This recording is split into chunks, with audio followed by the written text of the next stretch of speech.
എന്നോടൊരു ചെറുപ്പക്കാരൻ ചോദിച്ചു, പിതാവേ, ഈ ക്രിസ്ത്യൻ ആയിരുന്നു കഴിഞ്ഞാൽ എന്ത് കിട്ടും? നമ്മുടെ പിള്ളേരെല്ലാം എപ്പോഴും അങ്ങനെ ചോദിക്കുന്നത്, ഞങ്ങൾക്ക് എന്നാ കിട്ടും? ഒരു ക്രൈസ്തവനായതുകൊണ്ട് എന്താണ് വ്യത്യാസം, എന്താണ് ഗുണം? ഞാൻ അവനോട് പറഞ്ഞു, മോനെ, ക്രൈസ്തവനായതുകൊണ്ട് നിനക്ക് കിട്ടുന്ന അടിസ്ഥാനപരമായ ഒരു ഗുണം ജീവിക്കാനുള്ള ധൈര്യമാണ്.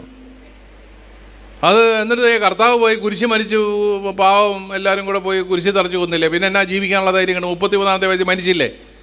അപ്പം ഞാൻ പറഞ്ഞു, മോനെ, 33-ാമത്തെ വയസ്സ് വരെ അവിടുന്ന് തികവോടെ ജീവിച്ചു. അതാണ് ജീവിക്കുന്ന കാലത്തോളം ധീരതയോടെ ജീവിക്കാൻ. എന്നിട്ട് കർത്താവ് എന്താ ചെയ്തത്? അവിടുത്തെ കുരിശിൽ തറച്ചു കൊന്നു. ആ കുരിശിനെ മഹത്വത്തിൻ്റെ ചിഹ്നമാക്കി അവിടുന്ന് മാറ്റി. നമ്മുടെ സുവിശേഷം ഉണ്ടല്ലോ പ്രിയപ്പെട്ടവർ, വളരെ പോസിറ്റീവായിട്ടുള്ളൊരു സാധനം.